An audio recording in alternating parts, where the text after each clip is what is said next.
Olá pessoal, estamos com mais um episódio do Mérito da Causa, seu podcast jurídico, e hoje vamos receber o Dr. Juliano Santos Lago. Ele é doutor advogado, especialista em meio ambiente, formação bacharelado em Direito, ocupando atualmente o cargo de servidor público junto ao município de Valença, na Secretaria de Meio Ambiente, além de ser presidente da Comissão de Meio Ambiente da OAB, subseção Valença. Lúcio. Sejam bem-vindos mais uma vez. Meu nome é Lúcio Cardoso, sou advogado radicado aqui na cidade de Valença, Bahia. É uma alegria hoje estar recebendo o Dr. Juliano. Nós tivemos a oportunidade, estudamos juntos na UNEB, Campus 15, aqui em Valença. Te agradecer muito, doutor, pelo seu tempo, pela atenção.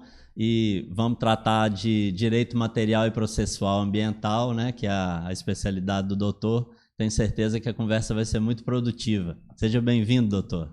Boa noite a vocês, boa noite a todos que nos assistem. Em primeiro lugar, parabéns pela iniciativa do projeto, não só pela iniciativa, pela implementação, e não só a vocês, mas toda a equipe que está por trás, né, da produção do projeto. E eu que agradeço. Para mim sempre é gratificante estar falando sobre as questões de meio ambiente, sobre direito ambiental, seja num diálogo, seja numa sala de aula, ou seja numa audiência com magistrado, uma audiência com promotor, seja numa banca de TCC, num congresso nacional, congresso internacional, seja no conselho de meio ambiente, é sempre gratificante. E o que me empolga na conversa sobre questões ambientais é o entusiasmo do interlocutor, né? O direito ambiental, que pese ele não seja tão paz e amor como se pensa, mas é um tema leve de se conversar, né? Então eu que agradeço e espero contribuir aí com o projeto. Maravilha, doutor. Muito obrigado. Tenho certeza que vai ser um bate-papo bem legal. Eu quero aproveitar a oportunidade para mais uma vez agradecer ao Caio, Estúdio Rocon. Obrigado pela oportunidade, obrigado pelo trabalho de excelência que você tem nos oferecido. Vamos em frente com o projeto Mérito da Causa. E começando, doutor Juliano, eu queria que você nos desse uma definição, assim, o nosso foco principal nesse momento do projeto. A gente tem tentado falar aos estudantes, né, e também aos jovens advogados. Sim. Então, pensando nesse público, né, daquele que ainda não teve um contato mais aprofundado com a sua área, com direito ambiental, queria que o doutor nos passasse uma visão básica de uma definição, alguns fundamentos, né, do direito material e do direito processual ambiental, que possamos fazer uma introdução ao nosso bate-papo. O direito ambiental em si, ele tem seus princípios, né, do próprio direito ambiental. Mas o direito material, ele é composto pelos institutos jurídicos positivos do direito ambiental. A gente sabe que o legislador, quando ele tenta definir alguma coisa, em geral é uma catástrofe, né? Mas, assim, é o que a gente tem que seguir, que é o que está no ordenamento jurídico. E em relação ao direito processual ambiental, são os institutos lógico-jurídicos, né, que permeiam. Além disso, a gente tem as instâncias também, que a gente vai conversar aqui durante o nosso bate-papo, as instâncias onde transcorrem os processos, né, contenciosos do direito processual administrativo ambiental, nos inquéritos civis, inquéritos penais ambientais e as ações também civis e ações penais públicas ambientais. Doutor, o que foi que te despertou interesse nessa área? Ainda como estudante, né? Eu me lembro de você já como pesquisador nessa área ainda na graduação. O que foi que te chamou a atenção? A gente sabe que nós residimos numa região muito rica, né? E uma região que detém várias particularidades, né? Devido à localização geográfica, muitos rios, mangue, oceano. Tem a ver com isso, aqui, por ser aqui a sua região natal, foi isso que te chamou a atenção, a necessidade, né, de que haja um planejamento melhor aqui para essa região? Eu costumo dizer que o Baixo Sul da Bahia é uma região abençoada por Deus e bonita por natureza. E, assim, eu tive o privilégio de conviver aqui desde a minha infância e minha adolescência e percorrer, né, diversos ambientes paradisíacos. E durante todos os anos, da infância, a adolescência até a fase adulta, eu fui vendo como a transformação, né, como o progresso ia chegando nos lugares e a transformação que aquilo ia acontecendo. E a preocupação também, né, de aqueles ambientes se tornarem inecúmenos, inabitáveis ou para o ser humano, né, em si, ou chegar a outras proporções também, de irreversibilidade, principalmente. E assim, eu sempre tive curiosidade em saber se tinha alguma disciplina que ordenasse essa expansão, esse crescimento, esse progresso que chegava nos lugares. Para vocês terem uma ideia, Itacaré, por exemplo, que é um lugar que eu frequentei muito na minha infância e adolescência, ainda se praticava escambo na década de 80, então era uma vila de pescador, não tinha estrada Camamu-Itacaré. Então, depois da ligação, né, da BA-001, que veio de Bom Despacho até Itacaré, houve um progresso, e aquilo ali foi modificando com o tempo, e veio essa curiosidade. E aí, quando eu entrei na universidade, eu já me despertei interesse na disciplina de Direito Ambiental, no curso de Direito Ambiental. Mas, como vocês sabem, a gente tem que passar pelas disciplinas propedêuticas, as hermenêuticas, e para Direito Ambiental, no curso da UNEB, Campus 15, que nós fomos colega, tem o pré-requisito de Direito Constitucional 1 e Direito Constitucional 2. Então, eu só vim cursar Direito Ambiental no 5º semestre. E aí, eu estava empolgado já com o curso. Depois que eu terminei o curso, eu tinha feito um estudo já sobre direito ambiental também, já tinha prestado o concurso, né, para a Prefeitura Municipal em 2016. E aí, quando eu terminei o curso de direito ambiental, eu fui convocado para assumir o cargo, né, lotado na Secretaria Municipal de Meio Ambiente. Mas antes de entrar na prefeitura, tem uma situação interessante que quando a gente passa do 5º semestre, aí aparece o edital, né, do estágio, tão cobiçado estágio do Ministério Público, que nossos colegas que estagiavam, eles tinham destaque, a gente ficava sempre empolgado e atrás de uma oportunidade de poder participar daquele mundo, né, jurídico, com as possibilidades. E aí tinha um edital aberto, quando eu concluía o 5º semestre. E aí eu procurei saber se tinha alguma vaga de estágio no Ministério Público Ambiental, na base aqui de 3ª Promotoria em Valença, e tinha. E aí eu prestei o concurso, fui aprovado, e a coincidência foi o seguinte, eu não lembro muito as datas, mas eu lembro que numa sexta-feira eu estava apresentando a documentação no Ministério Público, aqui na base central, né? Apresentando a documentação. Aí houve o checklist da documentação física ainda, que nós não estávamos em pandemia, e aí tudo ok, os documentos seguiram para Salvador, para preparar o contrato de estágio. Acho que o Procurador-Geral de Justiça, que eu não cheguei a assiná-lo, né? Mas o Procurador-Geral de Justiça assina e o estagiário assina por outra ponta e inicia-se. Então, numa sexta-feira, entreguei os documentos, mas logo passado o final de semana, na segunda, eu fui convocado para a prefeitura. E aí eu tive, a terça-feira, os mesmos documentos, quer dizer, eu tinha os originais, né, xeroquei, na terça-feira, na quarta, eu estava apresentando os documentos, e aí na quinta, eu estava fazendo exame admissional, na sexta, apresentei o ASO na prefeitura, na segunda-feira, eu já estava entrando em exercício na prefeitura. Então, quando o Ministério Público já estava com mesa, computador, tudo pronto para estagiar no Ministério Público, que era uma grande escola para mim, seria. Mas só que quando eu recebi a ligação para me apresentar e assinar o contrato, eu já estava em exercício, inclusive a incompatibilidade, né? A gente assina um termo para estagiar no Ministério Público e a gente não tem vínculo com o poder público. E aí eu entrei na prefeitura. Prefeitura, mas não acabou por aí. O meu caminho no direito ambiental. Obviamente, né, eu fiz meu trabalho de conclusão de curso na área de direito ambiental, foi sobre a lei de ordenamento, uso e ocupação do solo dos municípios. Então, é uma lei assim, que tem um condão ambiental, mas ela tem uma interface também com a questão urbana, né, de ordenamento, uso e ocupação do solo urbano dos municípios. E eu fiz o trabalho, mas também não foi por aí. Quando eu fiz o exame da ordem, antes de apresentar o TCC, ou de prepará-lo e apresentá-lo, caiu uma peça, ação popular. E ação popular para anulação de uma licença ambiental concedida por um prefeito em área de APP. Então, até já. Muita coincidência. Tudo em casa, né? O caminho já estava sendo trilhado para essa questão da sua pergunta, né? Da questão profissional futura, depois que eu terminasse o curso. Bem, aí eu preparei o trabalho, eu já trabalhava na Secretaria, preparei o trabalho de conclusão de curso, né? Eu já trabalhava na Secretaria Municipal de Meio Ambiente.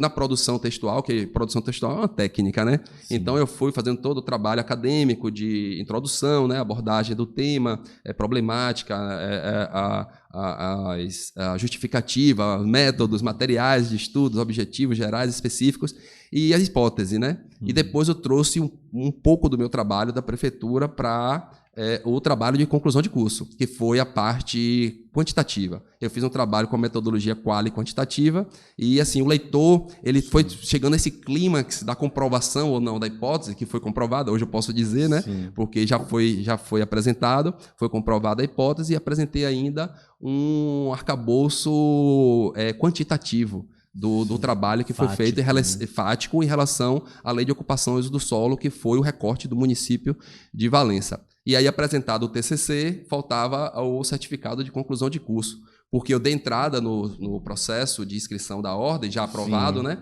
Eu dei entrada, eu precisava da certidão para dar entrada no processo de inscrição da ordem. E aí já estávamos em pandemia. E aí eu nesse processo, tinha que digitalizar todos os documentos, né, e enviar para a inscrição. O processo foi deferido, né, eu recebi minha carteira da ordem e, por coincidência, tinha um edital aberto num curso de pós-graduação aqui no IF Baiano, Campus Valença, um curso de especialização. Já recebendo o meu certificado em PDF, já digital, sim, e também o histórico escolar, e com alguns documentos, no caso do processo eletrônico, né, da inscrição da ordem, eu já fiz compor com algumas nuances, né, da academia, porque a academia exigiu as minhas publicações da graduação, os congressos que eu participei, né, como palestrante, dentre outras coisas, tanto na inscrição quanto na matrícula. E aí eu entrei fui o último colocado da seleção, eu fiquei em 23º, eram 30 vagas, mas para ampla concorrência só eram 23, fiquei em 23º, muito distante do 22, meus colegas super capacitados, mestres, doutores, alguns doutorandos, inclusive. E assim, eu percebi que no curso de especialização eu deveria estudar mais do que todo mundo. Se para me igualar a meus colegas aqui, eu vou ter que me dedicar. Mas a dedicação é uma coisa que me acompanha, né, em todos os meus compromissos acadêmicos. Eu gosto de estudar, né, mas assim, às vezes me sobrecarrega um pouco, mas de qualquer sorte foi um curso proveitoso e o aproveitamento assim foi excelente. E hoje eu estou aí, como o doutor Igor bem mencionou, eu sou advogado, sou especialista em meio ambiente. Eu sou também servidor público, né, lotado na Secretaria do Meio Ambiente. Eu estou presidente da Comissão de Meio Ambiente da OAB, subseção Valença, e estou também conselheiro do Conselho Municipal de Meio Ambiente de Cairu, do Coman. Maravilha. Maravilha. E aí, Lúcio? A gente tem tentado, doutor, assim, trazer diferentes visões, né, a respeito dessas áreas que a gente tem falado sobre. Então, no seu caso, assim, eu acho que a gente podia dividir a atuação como pesquisador da área, né? As oportunidades que você acha que se apresentam, né, aqui na região, e as dificuldades também, né, como pesquisador, como servidor público, né, sua experiência de mesma sorte, a atuação, a importância da atuação de vocês e as dificuldades. E também como advogado, né? As oportunidades aqui da nossa região para aquele advogado que talvez nunca tenha se interessado pelo direito ambiental, né? E que talvez pode estar perdendo uma boa oportunidade, né? Sim. Então, eu queria que você desse assim passasse por esses três personagens aí, os quatro, esses três, né? Papéis. Os quatro. Sim, eu conselheiro ainda também. Sim, isso também. Atuando ali junto numa resposta só. É isso, né? A gente possa visualizar a sua atuação nesses distintos ramos. Tudo bem. A questão do advogado pesquisador, né? A questão da atuação do advogado, ela assim, tem as dificuldades, né? Os processos ambientais, seja processo administrativo, sejam inquéritos, sejam ações civis, os processos administrativos que tramitam nas prefeituras ou tramitam nos órgãos estaduais ou nos órgãos também federais, nos órgãos da União, a gente tem uma dificuldade. Primeiro, a doutrina, ela já trata o processo administrativo ambiental que tem um viés muito inquisitório, né? Porque temos o agente, né, a autoridade fiscalizadora, ela fica a metros da autoridade julgadora, muito próxima. Então, assim, a doutrina majoritária, né, eles já criticam esse escopo de processo administrativo, normalmente, né? Porque o que disciplina o processo administrativo federal é o decreto 6514, né? E tem muita crítica em relação a isso, a autoridade julgadora. Claro, a autoridade recursal, normalmente os recursos são direcionados aos conselhos, seja no processo administrativo municipal, seja num processo administrativo no âmbito estadual ou no âmbito federal. Normalmente os recursos são direcionados aos conselhos, que têm suas câmaras técnicas recursais, que são a parte competente para julgar os recursos nessa esfera. Sim. Então, assim, tem essa questão, né, porque a gente não está acostumado com esse sistema inquisitório, né, a gente está acostumado com o sistema acusatório, com as decisões, né, imparciais. Né? Então, a metros de distância, as salas, né, da autoridade fiscalizadora da autoridade julgadora, na primeira instância administrativa, né, a gente já tem que, nas peças iniciais de defesa, a gente já tem que alertar isso, que a gente está consciente disso. Né? Faz uma busca na doutrina e tem as argumentações doutrinárias, né, e a próprio dispositivo, né, dos decretos e as políticas estaduais e as políticas municipais também disciplinam esse mesmo rito, sim, no caso de processo administrativo. Né? E tem essa esfera de atuação aí como advogado, né? Não só nos processos administrativos, nos entes federados, mas temos também os inquéritos, que são uma área vasta de atuação para os jovens advogados. Sim. Nós aqui no Baixo Sul, nós temos o privilégio de ter uma base ambiental do Ministério Público Estadual. Então, isso já dá uma grande habilidade para o advogado se deslocar e até para o próprio investigado, a pessoa que está na condição de investigado. Né? Ele poder buscar um advogado e ele poder fazer uma atuação presencial, porque os inquéritos são procedimentos administrativos e ele ocorre de forma física. Né? Assim como os processos administrativos também, que é um outro enclave que tem, os processos administrativos, eles transcorrem de forma física. Então, hoje, por exemplo, a gente não tem uma base ambiental, sequer um posto de atendimento aqui de um órgão estadual ou de um órgão federal, numa região tão agraciada como você mencionou no início. Então, a gente só tem a base aqui em Itabuna, a base ambiental do INEMA, né, que também é o posto de atendimento, que recebe uma defesa, eventual defesa ou um eventual recurso nos protocolos ou em Salvador. Então, é uma dificuldade que tem, mas assim, a gente normalmente consegue superar.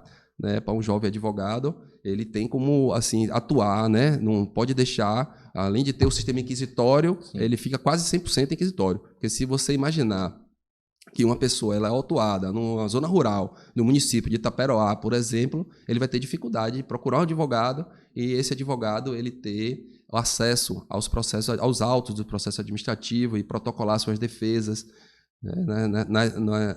no caso, na instância estadual ou na instância federal. Em relação aos municípios, nessa esfera administrativa, ainda existe uma precariedade muito grande. Né? Os municípios eles não dão tanta atenção ao meio ambiente como deveria.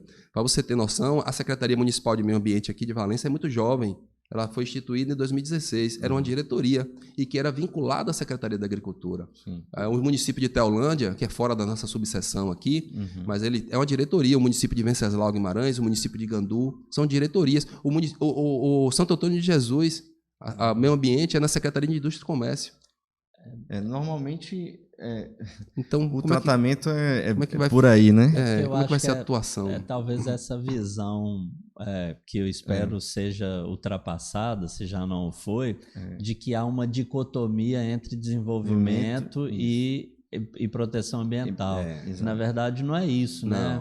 Eu acho que o ângulo de visão não deve ser esse. Não deve. Né? Deveria ser antecedente, né, inclusive. Né? É isso. Então, você vê uma diretoria de meio ambiente vinculada à indústria e comércio.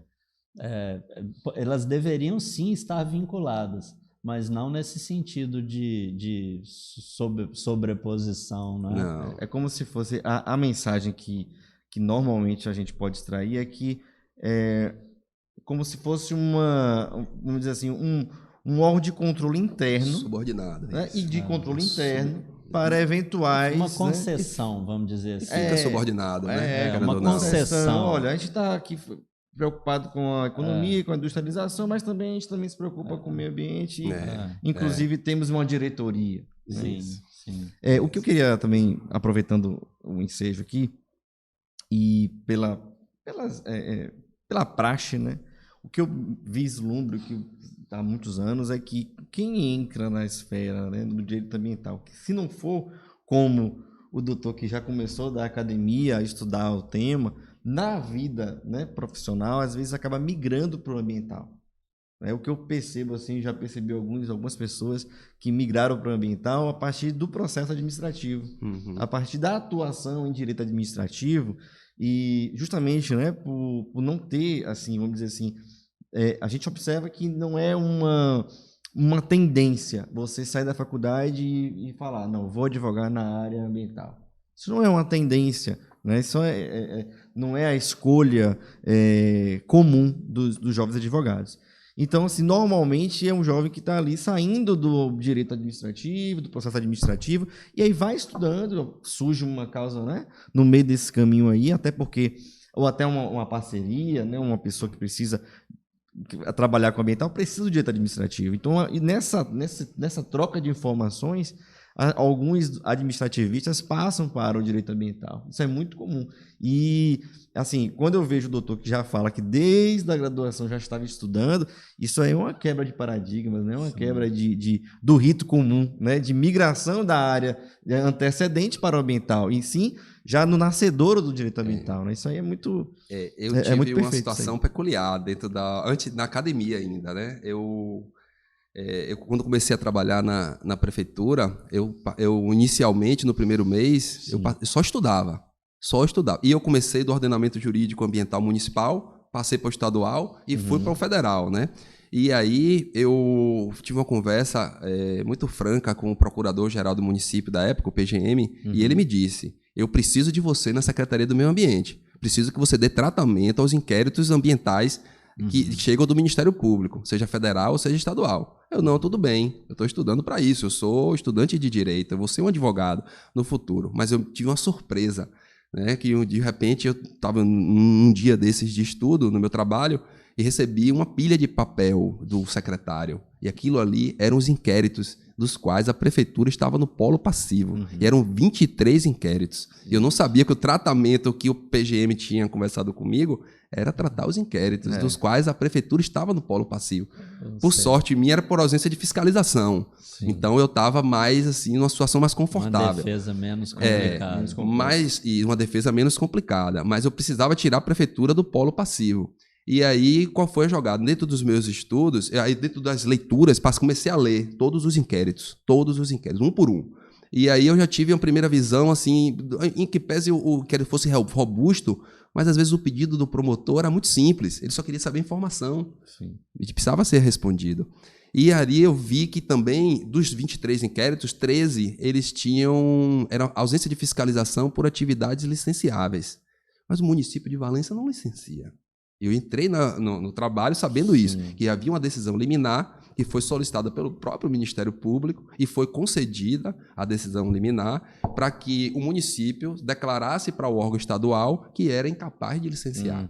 E estava sofrendo 23 inquéritos, dos 23, 13 era de atividades licenciáveis. E aí, dentro dos estudos, né, eu descobri que na Lei Complementar 140, que coordena, orquestra, né, a atuação dos entes federados, diz que quem tem a obrigação de fiscalizar os empreendimentos são os órgãos que são competentes para licenciá-los. Sim. Então, como é que o município estava no polo passivo? Então, já consegui dar tratamento a 13 inquéritos. De pronto. Né? De plano. Já diminuiu a pilha. E eu já me deu mais segurança também. Sim. Já passei a ter segurança, porque inicialmente você recebe 23 inquéritos para você fazer uma defesa. Claro, e eu descobri que era o mesmo promotor. O mesmo promotor que tinha pedido a liminar era o mesmo promotor que estava nos inquéritos. E o que foi que aconteceu? Os outros 10 inquéritos eram ausência de fiscalização também, mas acho que 5 a 6 inquéritos tínhamos já feito a fiscalização, só não tinha fornecido ainda as informações para o promotor, que era só isso que ele queria, coisas simples, a informação. Aí anexava o relatório de fiscalização com as informações específicas do caso que ele precisava saber e despachar. Aí tinha outras 4, os últimos eram mais recentes, eram coisas que estavam dentro do prazo, e aí só era disparar a fiscalização, fazer o relatório e responder ao Ministério Público. Isso aí me deu uma bagagem imensa. Claro. E aí eu passei a trabalhar os inquéritos sobre demanda. né, sob demanda. Já não tinha mais esse aperto de ter 20 e 23 inquéritos. Aí até eu tive mais folga, né, no meu trabalho para poder fazer alguns pareceres em outras áreas, né, em outras situações que envolvem a questão ambiental na área administrativa, né. Assim, eu acho importante uma coisa que a gente tem tratado também é essa ligação da parte acadêmica, do estudo em geral, não só o acadêmico, com a realidade, né? Porque hoje em dia, às vezes, a gente vê muito esforço sendo despendido em temas assim que, quando você tenta trazer para a realidade, não tem muito eco, né? Uhum. Então, nesse caso seu, não, né? Você teve a oportunidade desde cedo de ter contato com a realidade. E um outro tema também recorrente aqui, que é a questão da vocação. Isso, é isso de que eu ia falar. Uma pessoa, né, nós já falamos, Você tirou aqui. é isso, assim, você recebe 23 inquéritos, uma pessoa que porventura não tenha muito apreço pela leitura, Exato. ela vai ficar triste. Já uma pessoa que não tem nada contra a leitura e principalmente está interessada naquele tema, Exato. ela vai olhar para aquilo como quem olha para o último prato de comida, né? E é com esse olhar que você descobre um detalhe ali solto no meio dos processos que te elimina 10 Exato. e depois mais 6, né? Não, e outra, a questão também de 23 inquéritos, vamos dizer, né? Uma pessoa que não tem nenhum tipo de vocação para a leitura iria fazer isso em 23 meses. É isso. Vamos dizer, se não tivesse prazo, né? Claro, porque tem prazo, tudo tem prazo. Mas ia empurrar com a barriga melhor. Vamos dizer assim, né? No vulgar, né? Ia no popular, ia empurrar com a barriga e até vamos dizer, mudar, ir para outro setor e outra pessoa assumir. Então, e eu acho isso também muito importante ser frisado, a questão do que a administração, eu defendo muito isso, né? Em direito administrativo, no viés administrativo, que a administração ela tem que fazer o chamado banco de talentos e saber monitorar e encaixar as pessoas de acordo com a vocação. Então você já tinha esse olhar pelo direito ambiental. Isso provavelmente você chegou e falou, né, quando foi convocado, olha, se possível. Claro que tem que ter a ação da pessoa e tem que ter também, né, a expertise de quem está do gestor. Do gestor. O gestor tem que saber encaixar, identificar, né? Enfim, vamos dizer assim, menosprezando ou desfazendo da capacidade técnica da pessoa, não é isso. Mas eu já vi uma situação de, por exemplo, dentista ocupar um cargo, odontólogo ocupar um cargo que era do viés de administrador. Mais uma vez, não estou dizendo que não tenha capacidade técnica, pode ter. Mas, em relação ao cargo, não tinha exigência. A exigência era ensino superior. Não estou desfazendo, inclusive, o trabalho foi bem feito, a pessoa deu conta. Mas o normal é você fazer um sopesamento, analisar quem tem essa vocação para isso, para aquilo, né? E encaixar a pessoa de acordo com o que ela pode trabalhar e com os seus conhecimentos que antecedem o ingresso da administração. E que, no caso, você já tinha esse preenchimento, né? Então, assim, eu acho isso muito importante que, né? Parabéns, inclusive, ao gestor que te indicou uma pessoa visionária. Que te encaixou e você também pela atitude de dizer, olha, eu trabalho com isso, gostaria de trabalhar com isso, porque imagine você com uma vocação dessa, já no direito ambiental. Aí se você colocasse lá a sua nomeação para saúde, por exemplo. Ou para finanças, né? Lá na Secretaria de Finanças. Sim. Então seria algo que não é que, né, tem que privilegiar quem está entrando, não. É encaixar as pessoas, né, e sempre que possível, né, para que o trabalho flua. E aí fluiu. Claro. Por exemplo, esse é um exemplo que fluiu. Eu sou entusiasta, né, de estudo do direito ambiental, então aquilo ali para mim foi uma oportunidade de aprendizado imenso. Né? Então eu tratei aquilo ali, cada caso, na verdade, hoje em dia, caso mesmo, né? Eu tento ver a questão, eu tento estudar a questão e que tudo é importante, né? Sobre o caso, tudo é importante. Então, assim, cada subsunção que eu faço, cada bate-papo, né, eu aprendo, cada situação, o diálogo é sempre bom por isso. E ali eu aprendi muito, né, e continuo aprendendo hoje com cada subsunção que eu faço, cada situação que aparece, né, no escritório ou que aparece para mim, para eu dentro do própria Secretaria de Meio Ambiente. né, dentro do conselho. Então, assim, eu procuro aprender com cada situação. E a vivência é muito importante. Eu procuro sempre remeter, né, as pessoas que... Eu sou jovem nessa área, né? Eu tenho um pouco tempo de atuação, mas tem pessoas que já estão aí há anos. Eu procuro sempre me remeter a essas pessoas, procuro sempre aprender, né, com elas. E em relação a a questão da atuação ainda, né, com foco aí na atuação, então os jovens advogados eles podem atuar, né, os jovens aqui da subseção principalmente, nessa parte aí dos inquéritos aqui civis. Nós não temos uma base do Ministério Público Federal aqui, né, também, né, então tem que se dirigir para Ilhéus ou para Salvador. Né? Mas tem subseção também, né? A vinculação da federal aqui é em Salvador também. Em Salvador, perfeito. Então tem só as ações civis públicas, ambientais, né, podem ser tratadas, porque é eletrônico, né, processo judicial eletrônico, ações penais públicas também, né, seja no juizado especial ou seja na justiça comum, também pode ser eletrônico, mas em relação ao processo administrativo ainda tem esse encalço aí de ser físico, e em relação aos inquéritos, só a questão do Ministério Público Federal. Muitas vezes tem que se deslocar. Né, em relação à atuação prática profissional, né? E em relação a essa migração, ocorre muito, porque boa parte do direito administrativo são atos, né? É composto por instrução normativa, portarias, às vezes decretos. Tem alguns exemplos aí, se der tempo a gente vai conversar, né? Alguns atos administrativos, e é natural. O que precisa acontecer assim nessa transformação, né, do direito administrativo é o estudo do direito material ambiental, que são estudos jurídicos positivos. Então, assim, é uma transformação que não é tão assim drástica, né? Não causa tanta perda de energia, muito pelo contrário. E é um tema leve, né? Não é tão paz e amor como se pensa, mas é um tema leve. O interlocutor ele tem um entusiasmo assim que contamina. Assim como o ambiental, né, teve essa migração do administrativo, e hoje já vimos, por exemplo, o direito animal, muito mais independente do ambiental, fruto desse processo que veio do direito administrativo. Então, assim, é aquela coisa que realmente o direito ele é uno e ele vai se expandindo, né?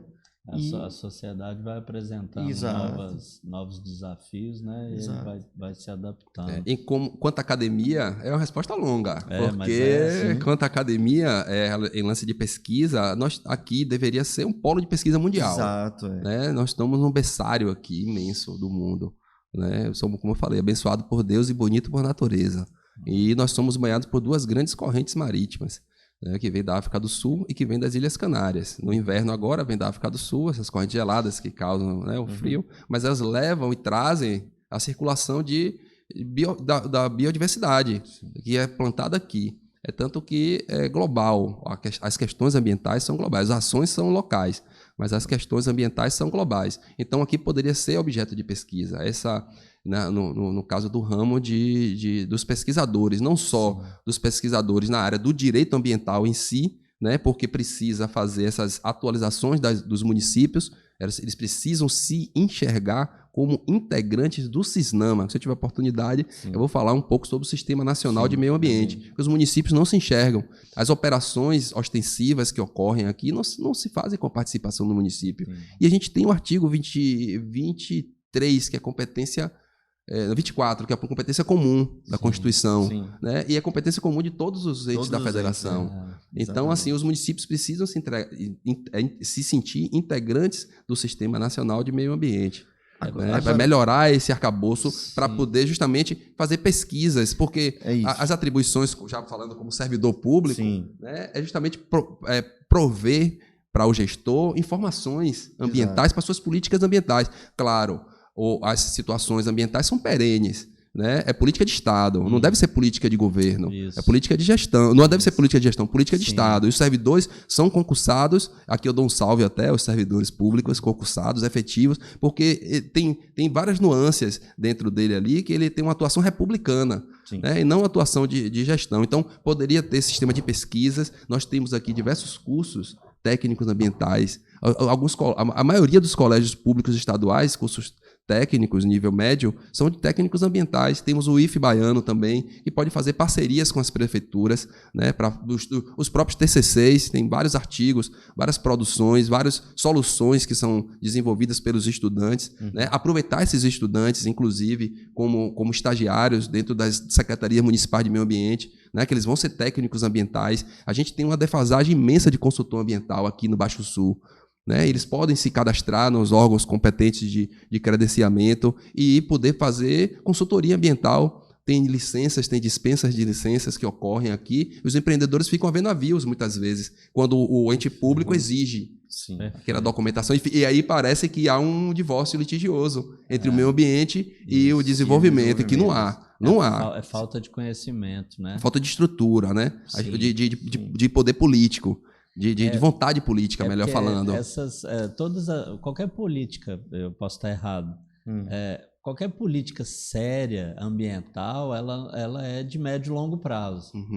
Você não, né, para que seja uma política eficaz e eficiente, você não pode estar esperando um resultado antes da próxima eleição. Isso. Então, infelizmente, né, muito do que move os nossos gestores é a busca pela próxima eleição. Né? Então, nesse caso, né, essas políticas de médio e longo prazo, e aí é que me incomoda um pouco, a gente percebe, principalmente aqui nas ilhas, né, sempre que se fala em grandes empreendimentos, de pronto eu noto uma resistência, supostamente da comunidade, né? Você sempre vai ter ali atores políticos, né? Assumindo ali a vez de porta-voz da comunidade, mas a observação da realidade aqui nas ilhas ao redor é que onde houveram esse tipo de empreendimento, pousadas mais bem estruturadas, me parece que houve um ganho econômico, social e econômico para a comunidade e preservação ambiental. Porque quando uma pessoa vai realizar um grande empreendimento, seja um hotel, uma pousada, um condomínio, um resort, de alto padrão, os possíveis consumidores não virão se aquela área estiver degradada. Né? Na maioria das vezes são pessoas que vivem em cidades grandes e que fazem esse investimento justamente para fugir, né, dessa degradação. Então, não faria sentido o cara investir tanto, né, no empreendimento e ele mesmo não ser um defensor ferrenho. Porque por que alguém vai querer um empreendimento em um local de difícil acesso? É pela natureza, né? É o principal motivo, ou talvez para muitos um único motivo, né? Então, essa dicotomia eu acho que não faz sentido. E é aí que, além da atuação do profissional, do advogado, como uma defesa, vamos dizer assim, mas eu penso muito nessa atuação preventiva, ou na etapa de projetos, né, quando esses empreendimentos estiverem sendo projetados, para que você possa justamente atuar para evitar, né, o litígio depois, seja administrativo ou judicial. Nessa área, né, vamos dizer assim, de atuando junto com os produtores de riqueza, como que você enxerga a atuação do advogado? É uma boa pergunta. Eu tenho trabalhado muito com contencioso. Normalmente já tem um problema ali instalado. Mas eu tenho percebido onde está o gatilho que levou ao contencioso. O início do problema. O início do problema. E a mudança o raciocínio, talvez ultrapassado, de que eu só vou procurar um profissional, um advogado dessa área quando eu tiver um problema. É mais ou menos assim que exatamente. funciona. Isso funciona. Esse paradigma tem que ser precisa alterado. Né? Exatamente. É assim que funciona.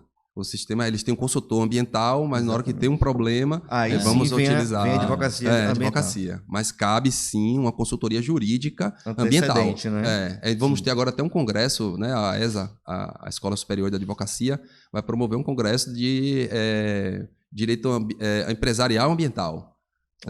Eu estava assistindo ontem pela manhã, à tarde, à noite, hoje pela manhã, à tarde, e está tendo agora o congresso nacional de direito ambiental também, e a palestra pela manhã foi justamente sobre ESG. Sim. Né, sobre ESG. Então tem a parte da advocacia empresarial ambiental e que precisa ser muito fomentada. Né? Os empreendimentos, eles precisam dessa consultoria, né, ambiental. Mesmo porque quando se instala, normalmente assim, esses posicionamentos de ser contra ou a favor são filosóficos. né? Existe um regramento todo em cima da estrutura, né, que vai ser implementada. Existe processo de licenciamento, que são processos rigorosos, não são processos simples, né, que o empreendedor tem que passar por ele, isso já é previsto na Constituição, mas assim, a aplicação, né, das normas, que é o direito, né? O direito é a aplicação das normas, e depende de quem se aplique. Né, a questão da restritividade ou a questão da permissividade.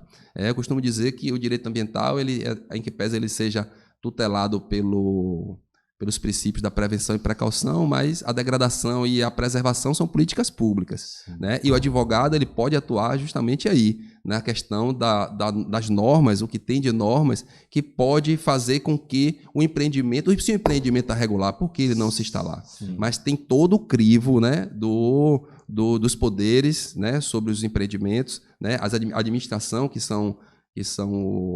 é a administração pública, tanto federal, estadual e municipal, que são órgãos competentes para proceder os seus licenciamentos, né, através de acordo com a Lei Complementar 140, né, a União está no artigo 7º, os estados membros no artigo 8º e os municípios no artigo 9º. Então, são processos robustos que precisam, sim, de acompanhamento jurídico para essa área. E é um campo novo. Né? Uhum. Aqui não só temos empreendimento nas ilhas, temos também no continente diversos empreendimentos. Né? E o município, muitas vezes, o próprio município ele não sabe como proceder. Essa dinâmica de crescer, acompanhar. O meu trabalho sobre lei de ocupações do solo era para tentar dar uma solução.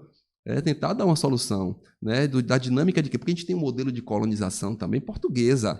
Então, exato. Assim, era uma planta ou semente, vamos voltar em Portugal, quando a gente voltar, a gente vê como é que está. E continua até hoje. Né? Continua até hoje. Essa dinâmica de crescimento dos municípios brasileiros, inclusive os do Baixo Sul, é dessa modalidade. Né? Então, até para o próprio poder público, ele fica um pouco inseguro. Né? O órgão licenciador, às vezes, ele não sabe como é que ele vai proceder. Sim. Eu vou emitir uma portaria ou um decreto aqui publicando, eu sei que vai ter repercussão, né, filosófica, né? Prós e contras, desde que esteja sempre dentro da legalidade. Né? Eu tenho percebido, eu tenho feito várias pesquisas sobre, até algo que eu tenho estudado um pouco, né, dentro do direito administrativo, que é sobre uso e ocupação do solo. Legal. Mas eu tô aqui no viés administrativo ainda, né? Ainda não ingressei no viés ambiental, confesso, mas eu vou ingressar. Mas o viés administrativo, que envolve a questão de desapropriação, entendeu? De urbanismo, planejamento urbanístico, eu já tenho estudado. E aí eu tenho feito um levantamento de alguns municípios, por exemplo, e aí fazendo a conta, né, em relação ao orçamento, que distribuem, por exemplo, quando existe uma secretaria, quando tem uma secretaria, que não chega nem a 6% do orçamento para aquela secretaria. Então, existe uma dificuldade também em relação a você repassar o orçamento, né, municipal para essa atividade ambiental. Né? Então, claro que educação e saúde são os mais, né, são as secretarias, são as pastas que mais recebem os valores, justificado. Né? Um grande número de equipamentos, né, que são as escolas, atividades, folha de pagamento e por aí vai. Saúde nem se fala, né? Mas quando a gente observa a questão ambiental, em vários municípios não chega nem a 6% do orçamento municipal, o que é direcionado para uma Secretaria de Meio Ambiente. Então isso dificulta a fiscalização. Se dificulta a fiscalização, aumenta o número de inquéritos, aumenta o número de empresas que não respeitam, né, as regras ambientais, as normas ambientais. Também essa questão, como o doutor falou, porque os municípios não se inserem na questão da fiscalização em conjunto, em bloco com o Estado e com a União. Mas também, às vezes, é justamente pela falta, pelo acesso, né? pela sua circunstância de insuficiência, né? de objetos, de utensílios, de fiscais, às vezes de servidores. A gente, às vezes, tem numa secretaria... isso também nos meus levantamentos, a gente tem ali no máximo 7, 8 servidores para dar conta de municípios que são municípios, inclusive, grandes.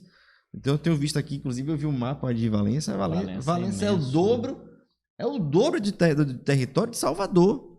Valença é imenso. Então, tenho visto dos municípios, vários municípios, não só aqui do sul da Bahia, mas também, né, do sudoeste, do nordeste da Bahia também, assim. E isso, quando eu vejo a questão ambiental, é como se passasse ao largo da preocupação, né, dos gestores de um modo geral. E isso também repercute em relação à atividade, né, da atividade do advogado em ambiental, porque é como acontece na praxe. Somente quando a empresa ela é multada ou ela tem né, uma situação de que gere ali um início de um processo ajuizado pelo Ministério Público, é aí que socorre a advocacia ambiental. Então, isso aí realmente é um viés, é um paradigma que precisa ser modificado. Mas que também os próprios órgãos, né, as próprias atividades, a própria administração precisa fomentar isso. Isso, perfeito. Precisa fomentar se estruturar. isso. Precisa estruturar. Então, aí, quando voltando à questão do uso do solo, a gente observa. Eu não vislumbro isso nos municípios, essa integração entre infraestrutura e meio ambiente. Não sei aqui, mas eu não vislumbro na realidade dos municípios brasileiros essa integração. Olha, vamos fazer um planejamento urbanístico, mas também vamos manter a estrutura ambiental. O que a gente pode fazer aqui de utilização do uso do solo? Que, por exemplo, as águas das chuvas elas não sejam direcionadas, né, com o lixo para um rio, por exemplo. Tem algum tipo de equipamento que freia esse tipo de lixo? Ou então em relação às praias, né? Como é que a gente pode fazer aqui para poder a praia não ser invadida pelo lixo que vem das ruas? Então, esse tipo de integração que a gente precisa ver entre infraestrutura e meio ambiente, a gente não vislumbra. Perfeito, raciocínio. A gente não vislumbra. Perfeito. O que acontece é o seguinte, o Estatuto da Cidade, ele traz alguns institutos jurídicos positivos em relação à sua colocação, mas foi perfeita essa integração. Teoricamente, na verdade, né, na teoria, no DVC, né, que o direito é o DVC, a realidade é o que na teoria, é muito bonito. Tem essa integração, é prevista essa integração.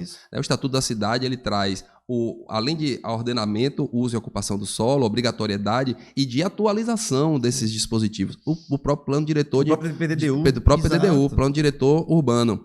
Né? Então, assim, esses dois instrumentos de ocupação do solo e o PDDU, eles se encaixam. O PDDU ele tem um viés mais ambiental. A Lei de Ocupações do Solo, ocupação, uso e ordenamento do solo tem um viés mais ambiental. O PDDU ele tem um viés mais urbanístico, mas eles se encaixam. Sim. E o próprio Plano Municipal de Meio Ambiente aqui do município de Valença, ele prevê o parecer conjunto entre a infraestrutura e o meio ambiente. Ambos têm que mencionar as leis, as duas leis. E o Estatuto da Cidade traz também o zoneamento municipal. Né? Aí, como estudo de pacto de vizinhança, que já tem outras em relação a posicionamento dos empreendimentos.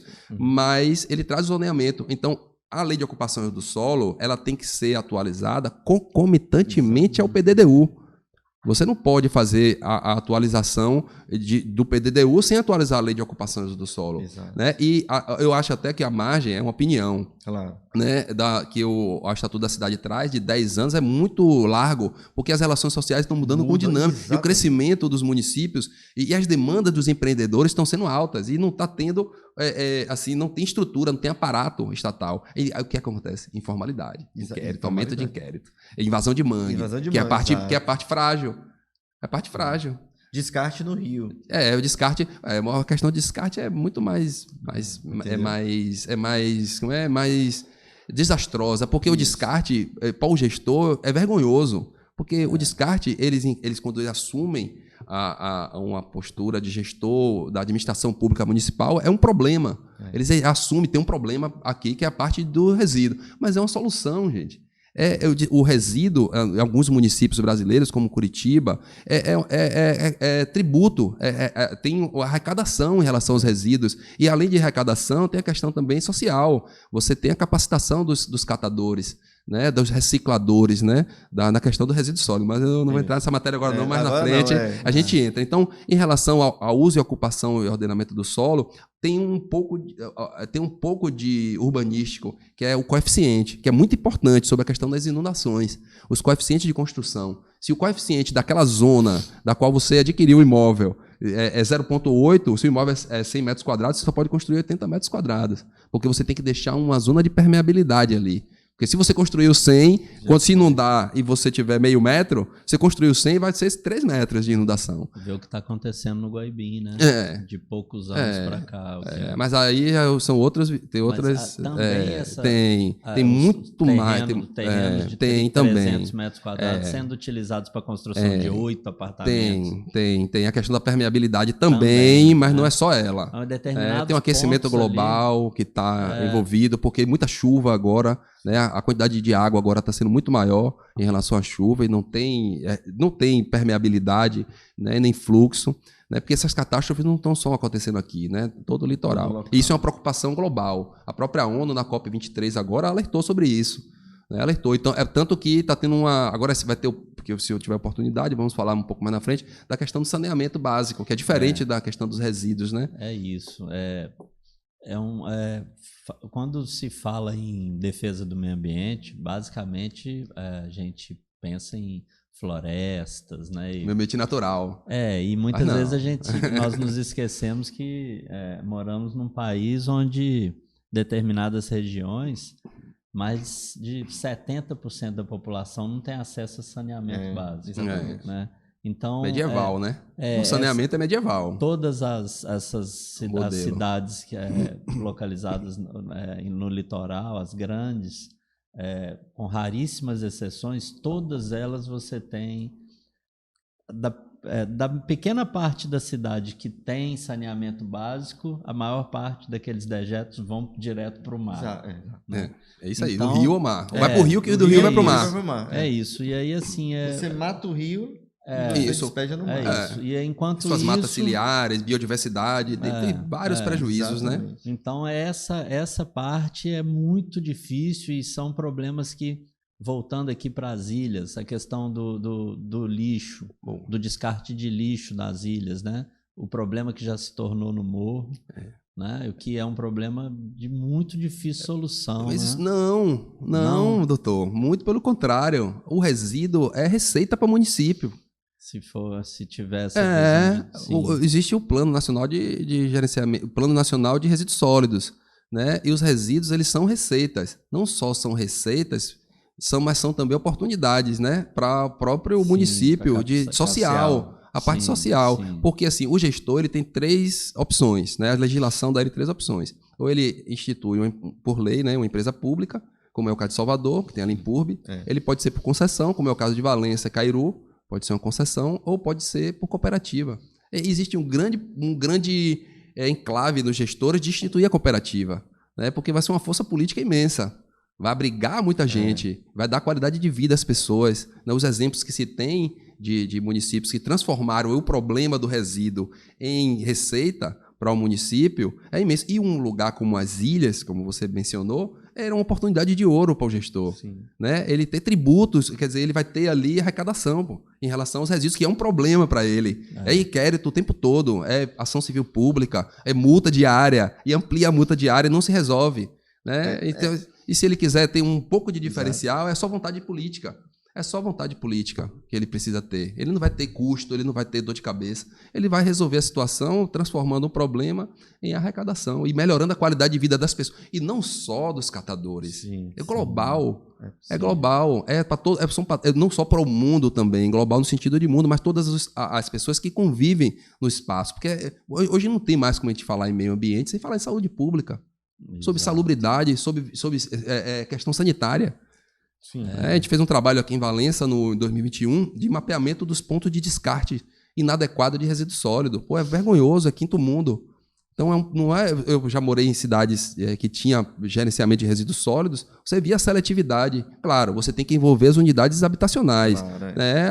As pessoas têm que entender que eles precisam descartar o resíduo seletivo, se possível. Se não for o próprio catador, na sua cooperativa, ele vai ter a seletividade daquele resíduo seco. Né, do resíduo seco. Tem a parte da compostagem. Porque o Plano Nacional de Resíduos Sólidos, a política, né, Política Nacional de Resíduos Sólidos, ela traz os objetivos. Né? É não geração, primeiro. Tente não gerar resíduo. Tente não gerar. Se você gerar, reduza.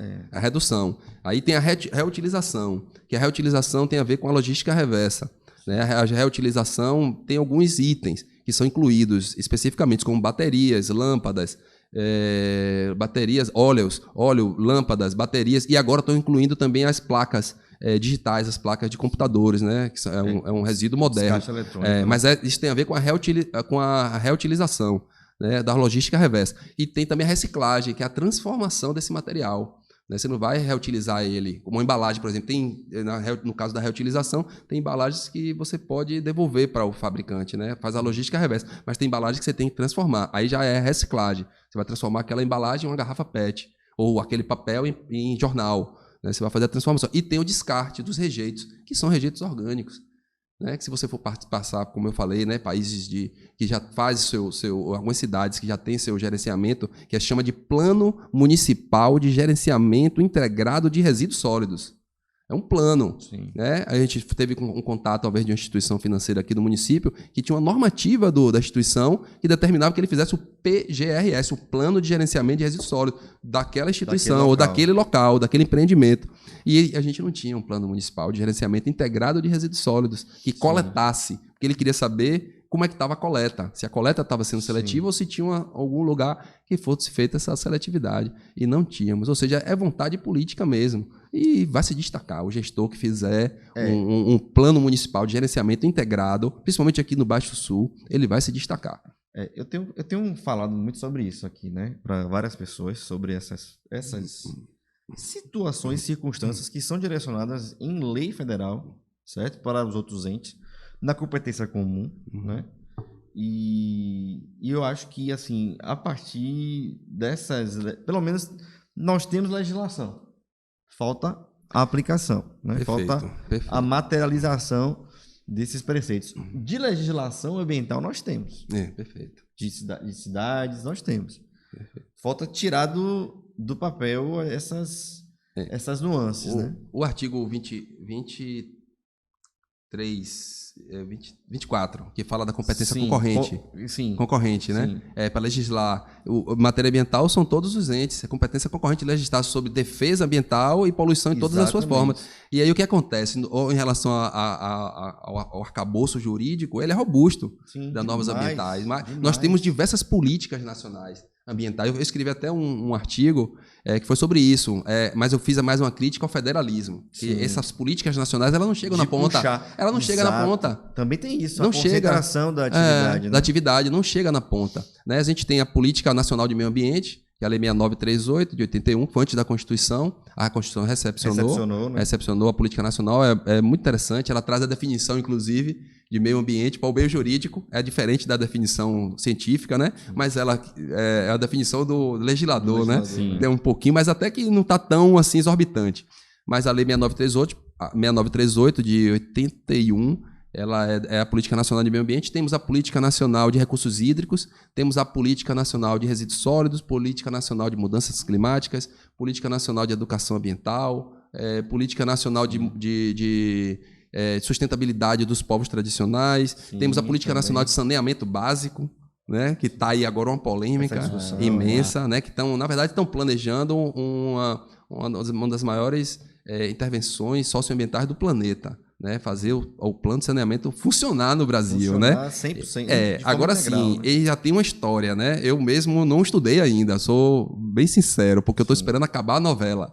Né? Tem uma novela aí sobre isso, porque a política existiu a instituição da ANA, Agência Nacional das Águas, dentro da Política Nacional de Recursos Hídricos. E a Política Nacional de Recursos Hídricos ela foi criada em 97. Em 2000 foi instituído a ANA. Exato. Ainda não tínhamos a Política Nacional... Né? A agência reguladora. E não tínhamos Política Nacional de Saneamento Básico. Ela só foi instituída em 2007. Então passaram 13 anos sem eficácia. Porque temos o nosso sistema de saneamento é medieval ainda. Então ficamos 13 anos sem eficácia. Agora em 2020 veio a famosa Lei 14.026 de 2020, que está aí agora latente. A OAB se empolgou, lançou um livro em 2021 sobre isso. Eu já deixou disponível, né, no site da ESA, né, eu baixei o livro em PDF, já está lá, mas não li. Porque agora em 2023 já saíram 2 decretos. Que está agora a polêmica, é o 11.566 e o 11.567 de 2023. 2 decretos presidenciais para regulamentar o novo marco do saneamento. Novo, né? Porque já teve o marco do saneamento. E aí esses decretos eles estão passando pelo crivo republicano, que é natural do ato do poder. Aí o senhor sabe, eu não sei muito direito administrativo. Viu? Se eu cometer alguma omissão, erro material, e pode embargar meu posicionamento, que não é muito minha área, a área de, em que pese eu seja um servidor público, não é minha área de direito administrativo. Mas, assim, os atos, as portarias ou decretos, a depender das concessões, né, que versa sobre matéria ambiental, ele tem seus meios republicanos de sustar, de passar pelos crivos. O crivo político ou jurídico, que é no Poder Legislativo, e o crivo jurídico-político, que é no Poder Judiciário. Então, o que está acontecendo agora é o seguinte, tem um PDL, um projeto de decreto legislativo, tramitando no Congresso Nacional sobre os 2 decretos emanados do Poder Executivo Federal, o 11.566 e 11.567, sobre a questão do saneamento, e já passou pela Câmara dos Deputados, agora está no Senado Federal. Bem, os 2 partidos, o Partido Novo e o Partido Liberal, eles moveram 2 ADPFs, acho que é a 1055 e a 1057, que estão tramitando no STF sobre a ilegalidade dos decretos. Porque eu não estudei, vou ter que estudar ainda sobre eles, mas uma parece que versa sobre a capacidade econômica de quem vai prover o saneamento. Tem uma situação assim, porque eu não entrei ainda nessa matéria, estou esperando terminar. Mas não só sou eu que estou esperando terminar, não. O STF está esperando acabar o capítulo político-jurídico. Lá dentro. Porque tinha uma audiência marcada, eu ia assistir, estava agendado lá, marcado no STF, dia 23. Dia 23 de maio, agora foi adiada. O ministro Luiz Fux adiou essa audiência pública, porque é um instrumento muito favorável para o judiciário, principalmente para o magistrado, né, quando ele não tem um conhecimento, não só amicus curiae, como audiências públicas, para ter alguma cognição, né? Para ele ter uma cognição sobre a matéria e poder dar eficácia nas suas decisões. E essa audiência foi remarcada em virtude do trâmite legislativo. Então, ele está esperando acabar esse capítulo legislativo para saber, até porque pode perder os efeitos jurídicos no próprio controle político-jurídico, né? Que é o projeto de decreto legislativo, que são os meios para se sustar efeitos de atos administrativos do Poder Executivo. Eu estou certo aí, doutor? E tem o crivo jurídico-político também, exatamente. Que pode ser através de ADPF, pode ser ação popular, né? Para fazer o crivo jurídico-político e sustar os efeitos do ato administrativo. Aí estão esperando acabar para poder, assim que finalizar, eu vou tentar fazer um estudo do que vai ficar. E eu fiz a mesma coisa que você fez. Estou esperando a finalização lá no Congresso para poder passar para análise aqui no STF, entendeu? Mas eu também tô... Que é um campo muito, vai ser algo assim inovador para o Brasil, né? Os fóruns que eu tenho participado, os debates, os congressos, tem falado muito nessa envolve questão muita até mesmo a questão orçamentária. Isso, entendeu? Porque aí, na verdade... mas tem recurso internacional, o Banco Mundial está entrando nesse jogo, porque polui os oceanos, pô. Exatamente. Eles estão preocupados com nossos lixões aqui das cidades litorâneas brasileiras, né? E o saneamento básico. Exatamente. Na verdade, aí é uma questão bastante ideológica, né? Daqueles que defendem uma abertura para o capital privado, né? E uma consequente descentralização, porque quando você abre para o capital privado, além de ter mais chance de viabilizar os projetos, você tira poder da mão dos administradores públicos, né? Perfeito. Então, determinados governos que têm aí uma tendência mais centralizadora, né? Um ideal mais totalitário, não trabalham bem assim com essa abertura, né? Porque você vê o que na prática, na realidade, o que é mais fácil? Se atingir uma política nacional que resolva todas as questões de todos os municípios, ou você passar a ter um novo ponto de partida que não vem de cima, mas o pontapé inicial é dado localmente. Então, ao invés de se esperar uma política nacional, você vai ter abertura para que o administrador municipal, né, em parceria com a iniciativa privada, busque soluções efetivas. Quem melhor do que o administrador municipal conhece os problemas daquele município?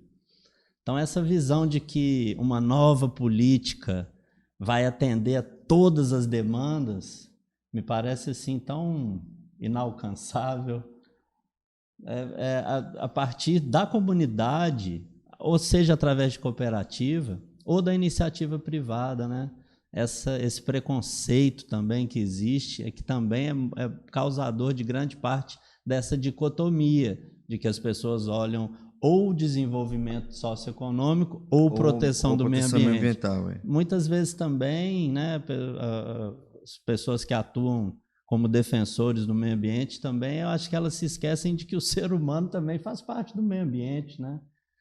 Determinadas regiões em que o nível de desenvolvimento humano é assim de quinto mundo, e as pessoas se preocupam tanto com os animais, com a vegetação, ótimo, mas e os seres humanos que habitam ali?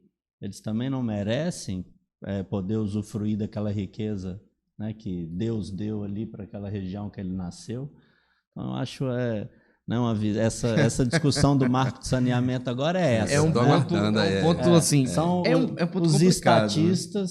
os estatistas de um lado e aqueles que defendem a descentralização como solução dos problemas. Eu acho assim, um ponto muito complicado. Eu acho assim, tudo que se fala de ambiental no Brasil é algo que, vamos dizer assim... Isso não é só no Brasil, não, né? Mas a Europa tem passado por uma situação gravíssima, né? Mas até muito pior do que a nossa em exatamente, mas é assim, sentidos. Já que a gente não está dando conta aqui, vamos lá. Mas assim, o que eu acho, ao longo dos anos, né, dos últimos 10, 15 anos, a gente teve pelo menos eu falo da realidade de Salvador, vamos dizer, né? Em 2007, 2006, 2007, eu estava na aula de Direito Ambiental, uma disciplina que também eu tinha muito contato, mas aos poucos eu fui, né, saindo do Direito Ambiental, fui ficando aqui com a parte do Direito Público, né, sem ambiental e sem penal, e nós colegas, nós tivemos aula com o professor e ele falava sobre a paralela, né, a Avenida Paralela. E a gente chegou a ver fotos, né, de como era a famosa paralela e por aí vai. E em 2007, né, há 16 anos mais ou menos, nós já tínhamos uma ocupação na paralela que já era uma surpresa, né, para o que era na década de 90, que não tinha praticamente muitos empreendimentos e tal. Hoje, 2023, se você passa na Avenida Paralela, você só vê... Antes você via mais o verde do que concreto, hoje você vê mais concreto do que verde. Isso é fato. Isso aconteceu e vai acontecer em outras áreas, com outros empreendimentos e tal. O que eu fico, às vezes, assim... eu acho isso lamentável e eu não sei o porquê das situações, o que é que envolve lá, enfim. É que, anteriormente, algumas áreas eram proibidas de uma ocupação por um empreendimento. Passada a gestão, 2, 3 gestões posteriores, ou enfim, uma gestão ou 2, 3, aquele local passa a ser possível, por exemplo, a viabilidade de ter um negócio ali. Ora, se antes não era possível, o que modificou para que passou a ser possível posteriormente? Então, assim, tem situações que a gente sabe que existe uma vinculação, além da vontade política, com o poder econômico. Isso é fato. Se não fosse assim, a paralela hoje estaria, né, preservada, vamos dizer, até hoje. Então, o que é que faz mudar no meio do caminho, né? E aí, assim, a gente pensa em relação, como o Lúcio falou, né, do empreendimento de um resort, de um hotel e tal. Inicialmente, a comunidade é contra, o poder público fica ali no meio do caminho. A comunidade, entre aspas, né? Porque quando você olha com mais cuidado, você sempre vai ver alguns agentes políticos que são contrários, que são da oposição política, vamos dizer. Ainda não está ambientado ali no Exato. E aí a gente vê que o meio ambiente, para falar a verdade, em muitas circunstâncias, ele vira uma política ali, uma troca. Ele fica ali no meio de uma troca. Uma moeda de troca. Pronto, obrigado. Uma moeda de troca na situação. Olha, se você fizer isso, eu libero aqui. Então, às vezes, eu vejo, infelizmente, eu vejo isso, né, de forma negativa no nosso país. E E anos depois você vai ver, essa área não era protegida? E aí você vai lá e tá lá um resort. Essa área aqui não podia construir e tem lá uma construção, né? Então acho que, assim, é meio hipócrita, né? Algumas manifestações sobre o direito ambiental, né? Em algumas circunstâncias, sobretudo quando envolve a questão vontade política de um lado, poder econômico de outro. Então, assim, e aí? É muito discurso. Onde é que nós ficamos? Onde é que nós ficamos nesse jogo, nesse cabo de guerra? O planeta fica como? E eu estou falando assim do Brasil e tal, mas porque a nosso lugar da gente, né, que a gente tem como experiência de visualizar, mas claro que isso envolve toda a humanidade, né? Mas nesse caso específico da paralela, eu não sei exatamente. Mas, assim, tem a lei de perímetro urbano dos municípios, né, que só é permitido você construir até aquela limitação ali geográfica. Né? A lei de perímetro urbano, que, na verdade, é um combo. Né? Você tem... luz de ocupação... Perfeito. Luz de ocupação do solo, perímetro urbano, porque quando você atualiza aquele crescimento... Porque é a dinâmica de crescimento. Não sei se vocês acompanham as cidades planejadas da Europa. E algumas aqui tem Brasília, né? Mas não tem a dinâmica de crescimento. Né? Construída, planejada, perfeito. Mas vamos utilizar lá da Europa, que são as EMEs, as estradas, que eles constroem. Você cresce, cresce e você já estipula o perímetro para o novo crescimento futuro. Então, você atualiza a lei de ocupação do solo, que eu particularmente acho que 10 anos é muito, poderia já começar a se estudar com 5. Exato. E o PDDU, que são os instrumentos básicos, né, dessa política, e o perímetro urbano, porque você já delimita para onde vai se crescer aquele município. Então, você não pode liberar determinados empreendimentos, talvez, eu não sei se é o caso da paralela. Então, assim, quando você amplia o perímetro urbano para determinadas áreas, você já tem uma permissão, porque deixa de ser rural e passa a ser urbana. Foi isso mesmo. Deixa de ser rural e passa a ser urbana. É porque Salvador... ele foi crescendo, assim. Tem uma cidade que é Juazeiro do Norte, que foi no Ceará, que é tida como a cidade inteligente, né? Na verdade, ela instituiu uma lei apenas que chama PDIU. É a cereja do bolo, mas para ela chegar a esse ponto, ela teve que fazer o Plano Municipal de Saneamento Básico, Plano Municipal de Gerenciamento Integrado de Resíduos Sólidos, atualização da sua PDDU e atualização da LOUS. Eu fui até premiado na minha monografia, porque no Diário Oficial, que ele instituía a PDDU, ele atualizava a LOUS. E meu trabalho foi sobre a LOUS. Eu vi a importância que a LOUS teve na instituição de uma gestão. Não é uma cidade inteligente em si, mas é a gestão inteligente da cidade. Porque você trabalha com mobilidade urbana, qualidade de vida para a população, zoneamentos de espaços territoriais legalmente protegidos dentro do município, em compensação a determinados empreendimentos, a determinadas áreas que vão ser urbanizadas no futuro. Né? Então você tem as compensações, os parques florestais, tanto com proteção integral quanto proteção controlada. Né? Então eu não sei se foi o caso da paralela. Em relação... provavelmente foi essa questão de amplitude do perímetro urbano. Tem uma lei, o município aqui de Valença tem essa lei. A gente fez um trabalho recentemente com todos os distritos do município aqui, mas não tem uma visibilidade para o gestor. Né? Quer dizer, um trabalho que está aí feito, tem todo o perímetro urbano, que tem as coordenadas na lei, e jogamos ela num programa, e aí saiu os mapas dos distritos com os seus povoados. Aí começa a surgir povoados aqui, povoados ali fora do perímetro urbano. Já começa a se urbanizar a informalidade. Exatamente. Né? Porque não segue esse combo. É uma coisa simples, essa questão da política de crescimento. Mas assim, ainda assim, quando começa um foco de um distrito, uma vila, né? Por exemplo, na zona rural X, isso. Às vezes o poder público demora de chegar. Essa é a realidade dos municípios. Porque não tem um planejamento. O poder público demora de chegar, entendeu? Porque se planejasse, naquele último crescimento que houve no município, né, você já planeja, essa área aqui a gente vai ampliar o perímetro urbano para cá. Vai valorizar para quem tem imóvel ali, vai especular. A especulação é natural também, a gente não tem como impedir isso. E ter as suas políticas de controle preventivo dos empreendimentos que vão se instalar. Porque não tem problema algum você permitir empreendimento que esteja regular, dentro da legislação. Porque antes de ser entusiasta de direito ambiental, eu sou constitucionalista. Então, vivemos no Estado democrático de direito, as leis estão aí. Então, se a lei permite, por exemplo, o licenciamento é obrigatório. Exato. Ele é obrigatório. O poder público tem que conceder a licença ambiental. A autorização é facultativa e temporária, mas o licenciamento é obrigatório e deve ser renovado. Agora, ele tem que cumprir as condicionantes.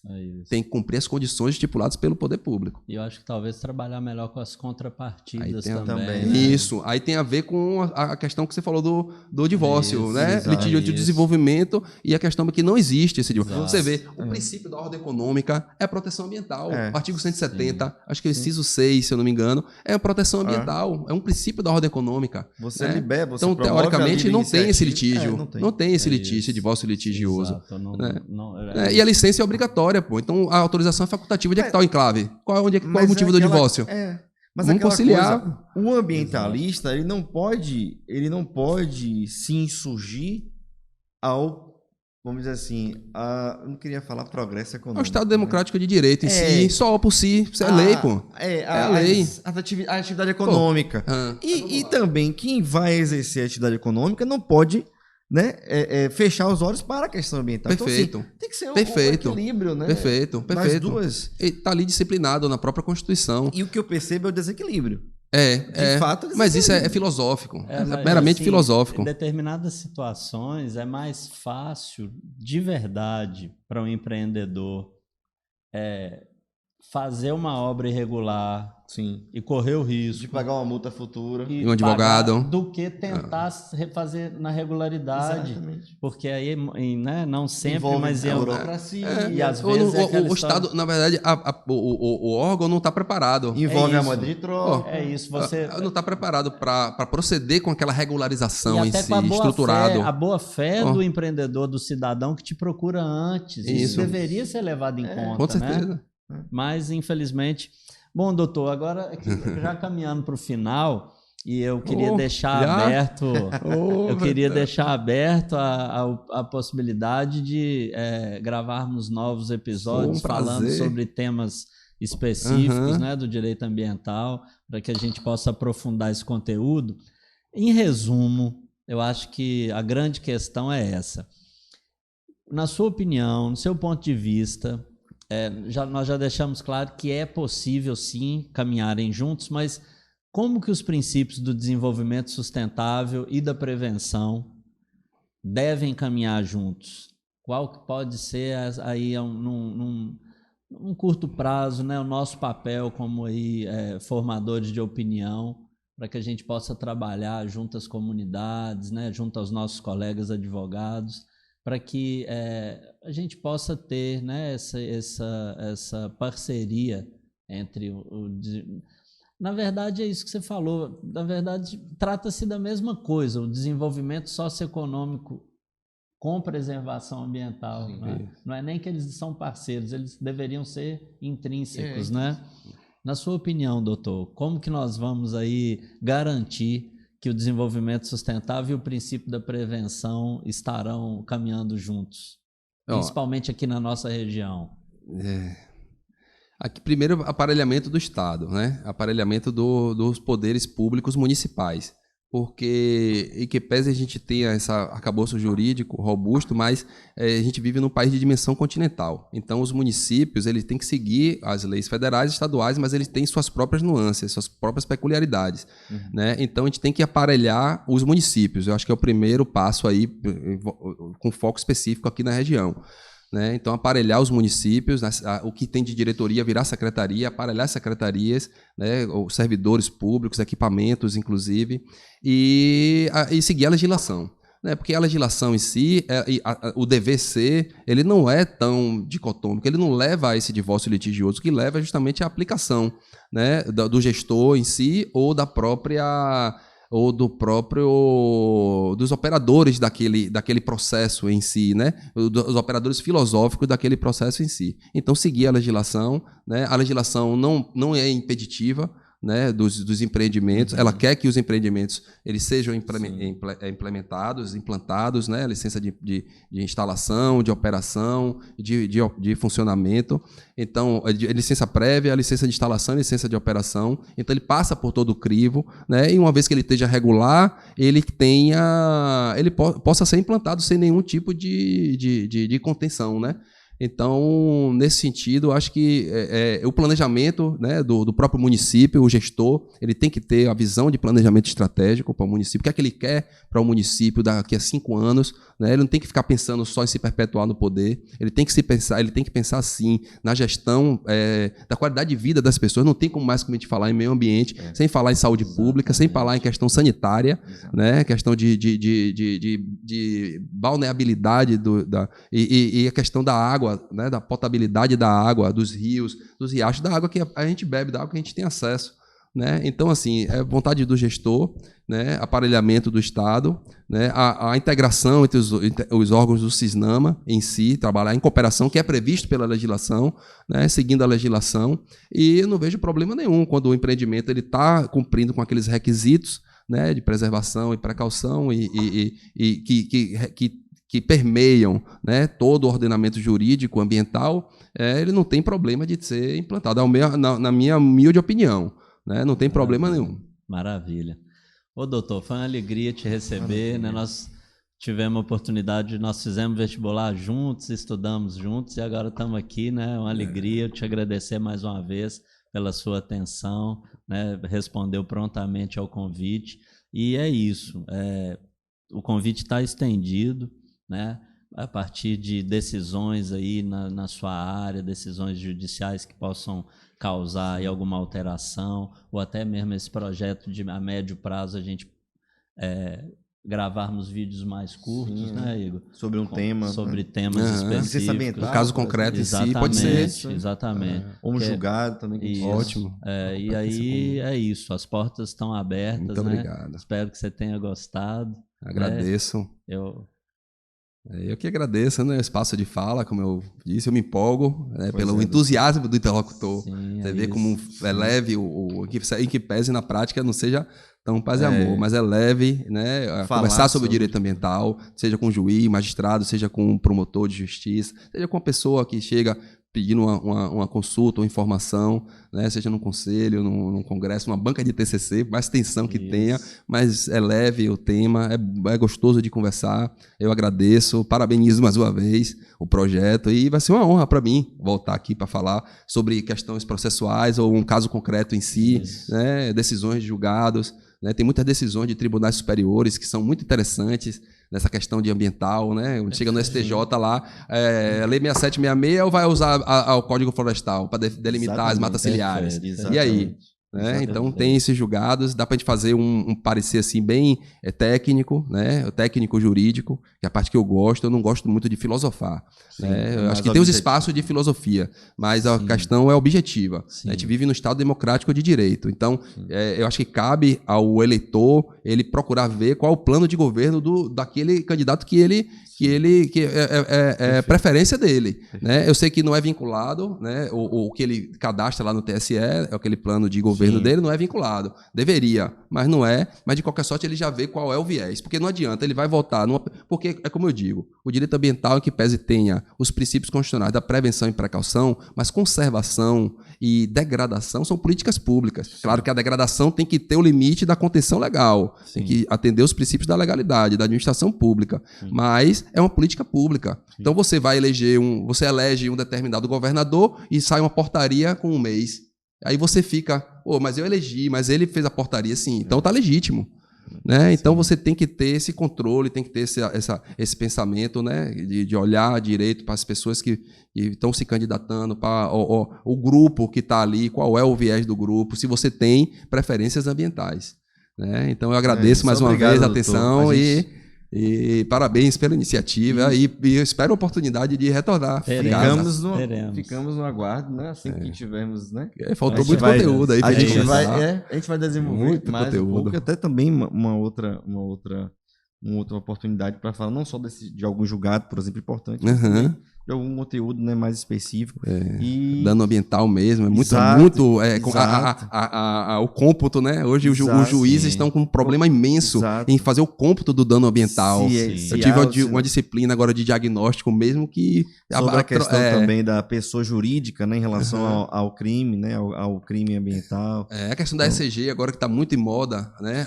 As empresas, né, de environment social e governança ambiental e social, né? Está muito em voga, a diferença diferença entre a ISO 4001, ou 14001 e a ECG. São certificações, né? Sim. Tem muito tema aí na área ambiental que dá para fazer bastante. Mais uns 3 programas aí. Eu agradeço. Ok, obrigado, Maravilha, doutor, mais uma vez, e já estamos aí com o convite aberto para a próxima. Obrigado. Maravilha.